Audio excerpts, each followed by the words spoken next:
Fashion Insider friends, what is up? This is the Fashion Crimes podcast where I cover all things fashion, style, shopping, style inspiration, and interview incredible small business owners who are changing the fashion industry for the better.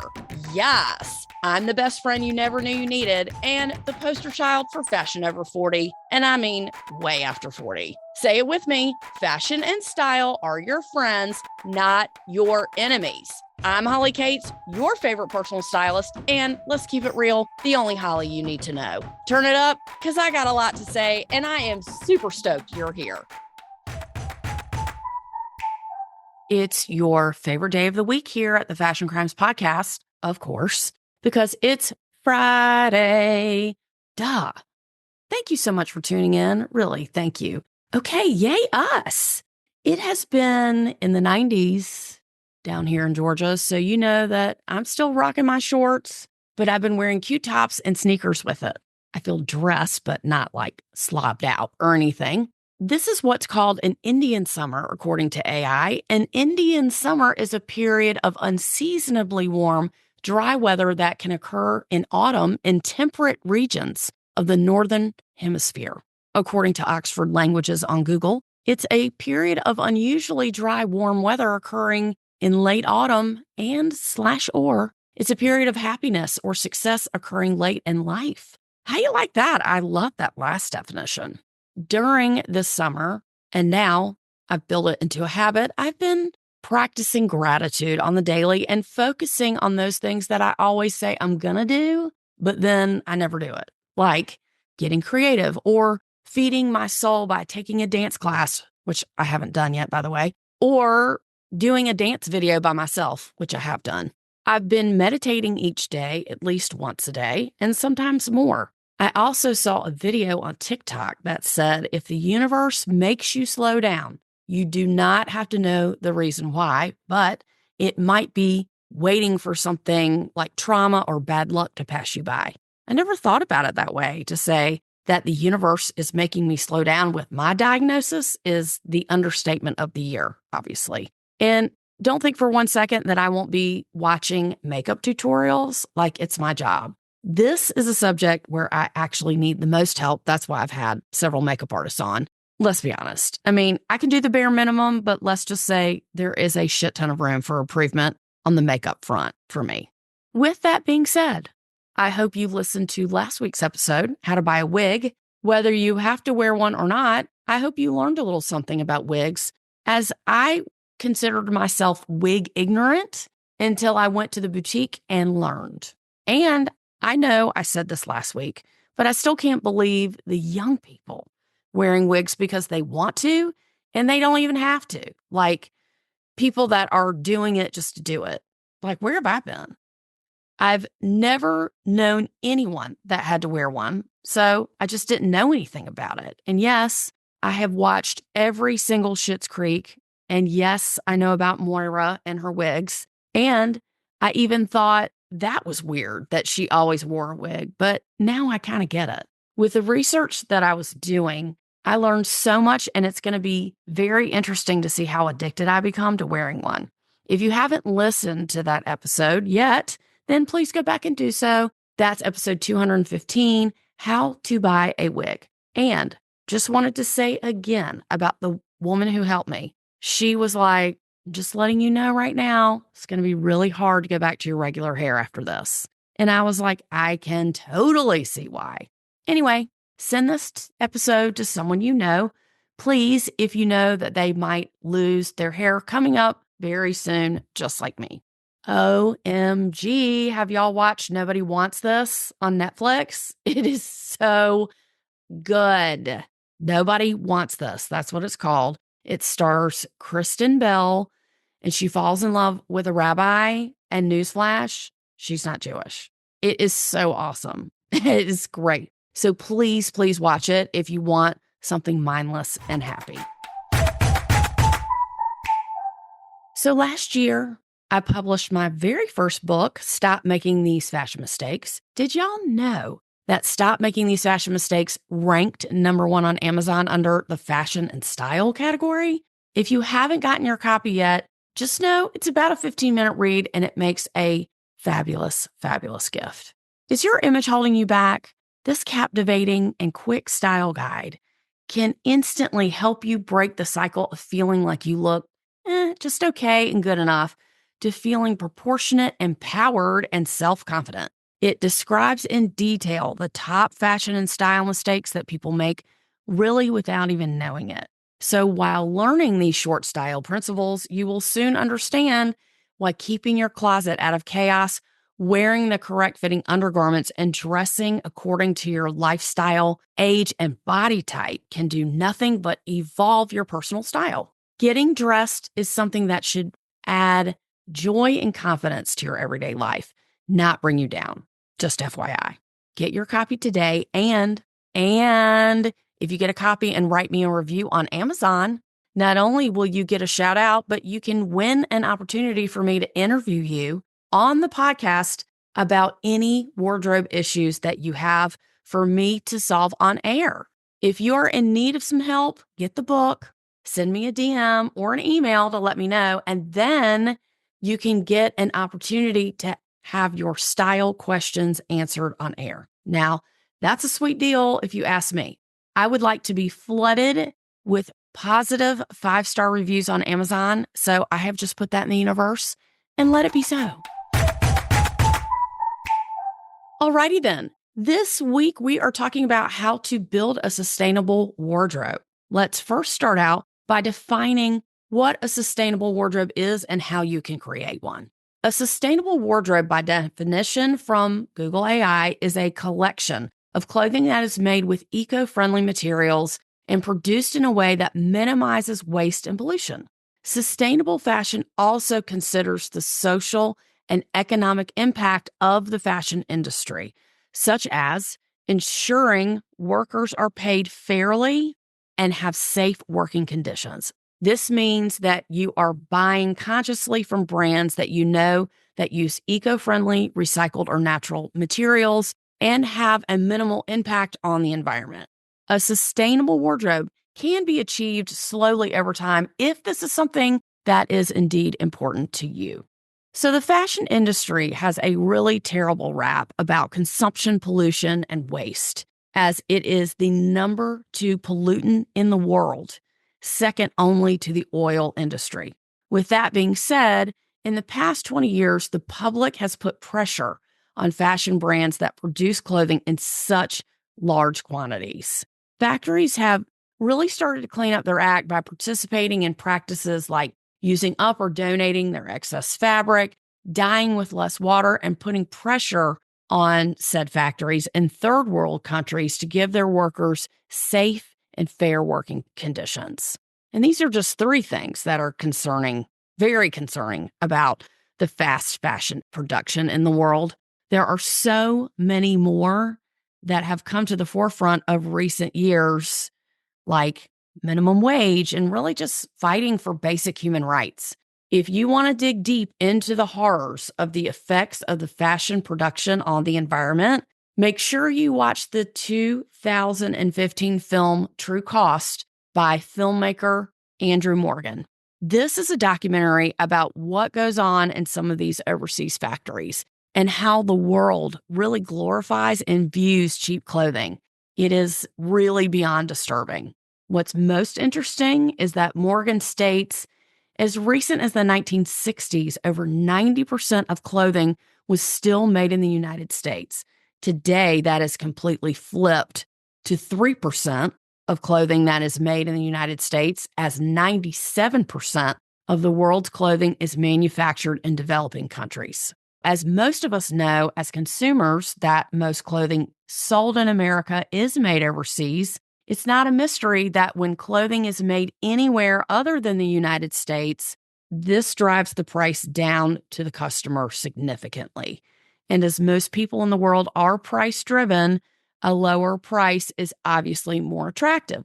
But what you don't know is that when you get a blazer from H&M for $19.99, what you're really doing is supporting corporate greed and these huge conglomerates that have very little or no regard for the impact their product has on the environment or the people who make it. So when you go to the mall and buy something that's considered fast fashion by industry standards, if you took a walk through that factory, say in Sri Lanka or Bangladesh, you would see people working 15 to 18-hour days, making $60 a month with their children sitting on the floor beside their machines, inhaling toxic chemicals that treat the fabrics because they have no childcare or can't afford childcare, no air conditioning or proper ventilation, et cetera, et cetera. And the people that own these factories obviously are the ones profiting, not the workers. And of course, the governments and the policies in these countries are so corrupt, this is how they keep the factories going. What brands are considered fast fashion? I want to make sure we're all on the same page. So if you do buy from these brands, you know what you're getting. You can start by any mall brand like The Limited, which has a ton of labels under that umbrella. The Gap, same thing, anything Gap, Old Navy, Athleta, ton of labels under that brand. Ann Taylor, H&M, Target, Walmart, Zara, Shein, Boohoo, Costco, Forever 21, Urban Outfitters, which has 5 or 6 brands under that umbrella, Abercrombie, American Eagle, Aerie, and pretty much any clothing that you buy on the cheap from Amazon. And the list goes on and on and on. As we usually steer you away from buying fast fashion by bringing women-owned small brands into your orbit, just know this, and I've said this before, no closet is fast fashion free, not even my own. However, what we can do is be more intentional when shopping, which is really the goal here. Instead of buying things randomly on sale from some of the brands that I mentioned, or running out to buy something new just because the price is low. Buying vintage or secondhand is such a great way to start, in addition to shopping your closet first if you are in the market for buying something new. Even if you can wear one thing you already have, the less you buy, the better you'll feel about shopping your closet first and not running out to support these fast fashion brands. So now that we have determined what a sustainable wardrobe is, let's talk about what it isn't. A sustainable wardrobe does not in any way, shape, or form, just FYI, mean a capsule wardrobe. A sustainable wardrobe does not mean you have less. I do not use the term capsule wardrobe, as I do consider this an outdated term for people who think it's just going to be easier and less painful to get dressed if you have less. Sounds good, just doesn't really work that way. I have heard people throw this term around thinking that if they get rid of everything they have and only keep 20 to 30 things, that they have a sustainable wardrobe. The term capsule wardrobe was created decades ago by direct marketing companies that sold clothing at parties in people's homes. This business model is still very much alive and kicking today, as they want you to buy more, obviously, but make you feel like it's easier to get dressed because you have less. So don't fall into this trap. If you have trouble picking out and putting outfits together, if this is you, it's not because you don't know how to. Of course you know how to. It's because you either just don't have enough to choose from, or you have closet chaos, which is closet disorganization, which we covered in How to Clean Out Your Closet Part 2. That was episode 214. There's not one person here listening right now who cannot put an outfit together. It doesn't mean that you might not need practice. However, if your clothes are hung in a way that you can see what you have, you absolutely can put an outfit together. You might not enjoy it, but you can do it. A sustainable wardrobe is something that you can develop over time. It's not something that is done right away. As your style elevates, as you age, so should the sustainability of your wardrobe. It's kind of like quitting sugar or eliminating something from your life. You have to cut back very slowly, not cold turkey, as you risk going back to your old habits if you do it too quickly. If this is something that's important to you, then you will start not only to shop with more intention, but you will dress with more intention, which is the entire point. So how do you start? The next thing that you buy in life should be vintage or secondhand from either your local consignment store, or there are tons of websites and online stores to choose from. Starting with, of course, but not limited to, Madison and Fifth in Savannah, Georgia, my favorite luxury resale store, That's episode 179, where we interviewed Chloe. That is Shop Madison and Fifth with the number 5, TH on Instagram. And my other favorite luxury resale stores in Charleston, South Carolina, and Nashville, Tennessee, Ensemble. They are Ensemble Charleston on Instagram and Ensemble Nashville on Instagram.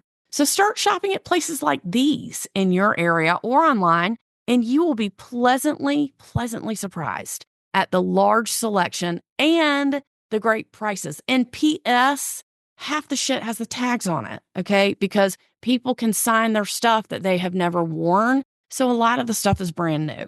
The next thing you can do when you shop is buy from brands and look for brands that are considered sustainable or eco-friendly. We have interviewed several eco-friendly and sustainable brands, such as VN Brown, Luxury Thigh-High Stockings, episode 210, Marissa Wilson, episode 147, and Billy Blonde Swimwear, which is episode 145, Deo Women, episode 134, and Kia Tomlin, which is episode 125. I have interviewed a lot of sustainable women-owned brands, so look through the podcast roster and see which brands are of interest to you. You can start there or shop from brands like Stella McCartney, love her, Gabriella Hearst, Reformation, Eileen Fisher, Pangea or Pangaea, not sure how to say that. Levi's. Levi's is a sustainable brand. I have been preaching about Levi's forever. They are never out of style. Their prices are always phenomenal, and they are eco-friendly. Loving that journey for them. And you, Patagonia, which they live for sustainability. Pact, that's P-A-C-T, Everlane, Girlfriend Collective, Nadam, which I love. They're known for their cashmere. Nudie Jeans, Warp and Weft Denim, Kalina Strata, always sustainable, a little wacky, but always sustainable. Eckhouse Lotta, and Cotton. Cotton spelled K-O-T-N. That's a Canadian brand. That is another way, if you don't want to buy vintage or secondhand, is looking for brands that are of interest to you that are sustainable. Try one thing. See if you like it. If you don't like it, go to another brand. There are hundreds and hundreds to choose from. Voting with your dollars will forever change the way that you shop and view the products that you wear every single day. I don't want to support fast fashion brands because my values over the years have changed. Now, when I was very, very price driven, I was shopping at fast fashion brands. Then I started shopping vintage and secondhand because I loved it so much and I loved the thrill of the hunt and the prices were better. So I have always shopped vintage and secondhand and dropped the fast fashion. I want to support small brands and businesses that are actually making a difference by caring about the impact their product and production has on the world and the environment. I just don't want to support people and brands that have little or no regard for human life or people that create their products. I just have no interest. As important as my wardrobe is, I want to make sure that my money goes to people that create slowly and pay their people a fair wage. Not everything I own falls into this category, not at all, but the majority of the things I own do. And if this matters to you, then you can start with the next thing that you buy. The first step is awareness. And sustainable fashion is something that is really growing in the fashion industry, not because it's trendy, but because it's absolutely necessary. Make sure you check out the show notes for all of these links and episodes that you can go back and listen to, and these brands that you can check out and information so you can start today. If you have questions at all, hit me up, holly@fashioncrimespodcast.com or holly@hollycatstyling.com. I hope that this landed for you and that you can now make better and more conscious shopping decisions from now on. When you know better, you do better. All I ask is that you try. And honestly, you just get what you pay for. The cheaper the clothing, the more poorly made it is. And there is a reason for it. MM LaFleur is a sustainable brand as well. And Audrey from Research and Development at MM LaFleur said, and I quote, "We as consumers make a huge difference in how the industry will run and whether sustainable brands will succeed. If we continue to demand sustainable fashion, one day it will be more cost effective because it's going to be the new normal," unquote. She also said, if you want a more eco-friendly wardrobe, don't buy a new piece for every single special occasion and don't buy a new pair of jeans every time a fresh trend pops up. Instead, invest in versatility and figure out what timeless style looks like to you.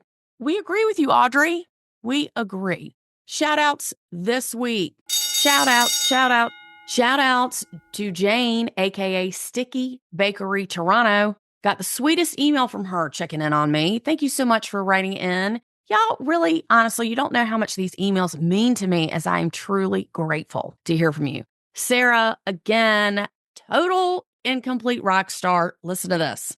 Sarah writes in and she says, "Holly, great podcast on Friday on a topic that isn't usually covered. Love the shout out. So here's a little update on the crop top situation. You were right again. A while back, you told me that I needed to shop for petite sizes. Did I listen then? No. But as you say, don't question the master. That's what I say. I ordered several white button downs with sweaters that were crop tops. Everything went back. The proportions were just wrong. I will try again with petites. But a little good news, I decided to try tucking in some shirts into jeans and putting on a belt, and voila, so much better on me." I mean, Sarah, you are drinking the Kool-Aid, my friend. You just are. And I'm loving this journey for you. Keep writing into me and keep telling me what works and what doesn't work. And P.S., if y'all order a bunch of clothes and nothing works, that's okay. It doesn't matter. You have to try again. And it doesn't mean you give up, okay? If the proportions are wrong, let's just use Sarah as an example. What was wrong about it? Were the sleeves too short? Were they too long? Was it too tight in the bust? Was the armhole too tight? Looking into those things can help you shop better the next time. And then you can look at the proportions and see if that is going to be something that will benefit you and look good on you and actually fit or not. But if you're short, like 5'2" short, you should be buying petites. Okay, so good to know. Thank you for writing in, Sarah. Keep up the good work and don't give up. Don't give up. My buddy Catherine, always a pleasure, writing in from St. Paul, Minnesota. She was giving me shows to watch, loving that journey for me. Always appreciate that. And her emails, so detailed and very thought out. I think she was a writer or an editor at one point. Isn't it nice to get emails from friends? It's really just equivalent to getting a letter in the mail these days instead of bills. Thank you for reaching out. And to everyone, make sure you pick up a copy of Stop Making These Fashion Mistakes on Amazon. If you haven't already, the holidays are coming up. Get it for all your friends. And tell me if you indeed do leave me a review, because I will absolutely give you a huge shout out. Thank you so much for listening this week. And I hope that you are inspired to create or start creating a sustainable wardrobe. Let me know if you need help. Let me know if you need some more brands to choose from, because I support you, okay? I support you. I want you to look better than all your friends. I want you to shop more sustainably.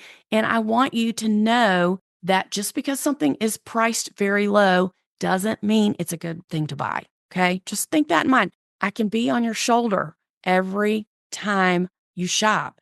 I will haunt your nightmares. I absolutely will. If you have any stories that you want to share, email them to me or send me a DM, Holly at Fashion Crimes Podcast.